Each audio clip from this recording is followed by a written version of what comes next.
Right, we're just about to take the head off. It's probably going to be the first time it's come off in a couple of decades or so.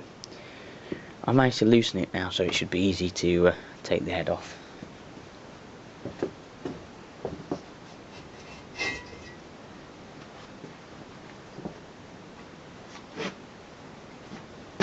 That's quite carboned up.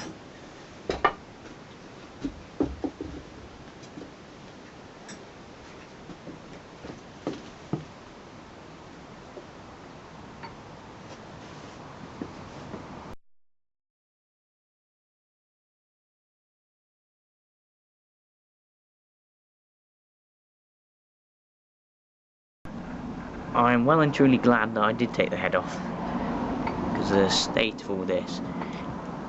If I'd known it was like this, I probably wouldn't have run it as long as I did, but it's ever so thick, especially around the exhaust valve.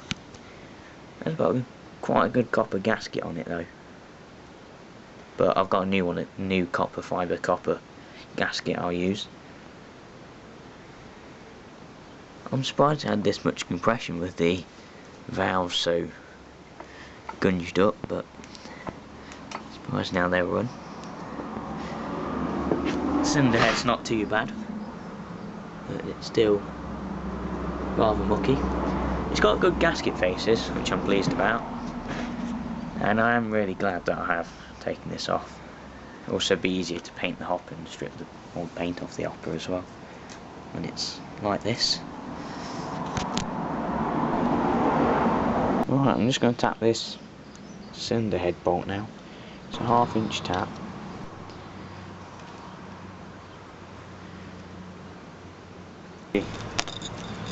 Water jacket cover the inside.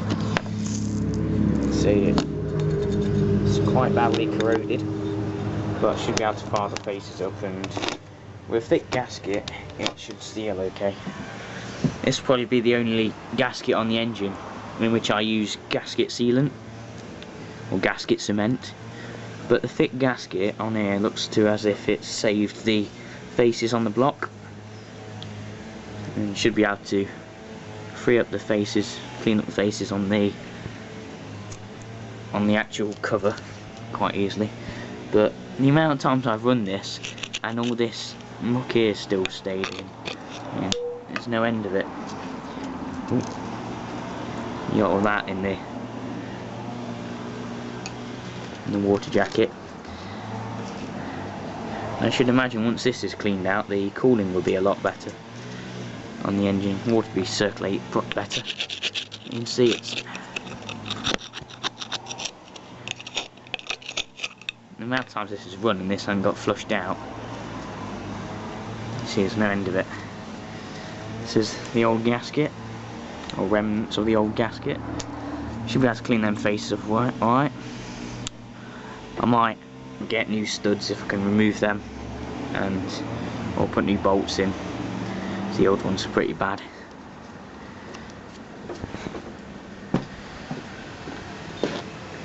Might be able to file them down once that old gasket's removed. The tools I'll be using to strip the paint off the Wolseley will be just, I'm not going to use paint stripper or any chemicals like that, I'm not ever so keen on using them. It'll be scrapers, or blunt chisels, screwdrivers, and maybe even wire wheel brushes on a drill, but I'm not ever so keen on using them. They do throw out these nasty bits of wire, and sandpaper, and also I will be using a wire brush just to clean some bits off.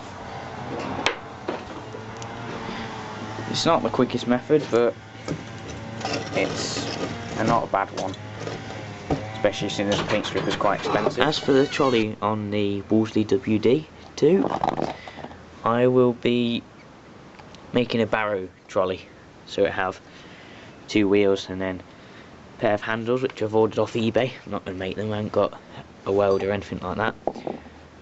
But I'm going to be using these wheels. They're not cast iron ones, but they're second best really. They've got cast iron centres, made in England and Dunlop, and they're not like big rubber wheels. that they got. There's the rubber tyre side rubber, so it should hopefully absorb some of the sound vibrations from the engine.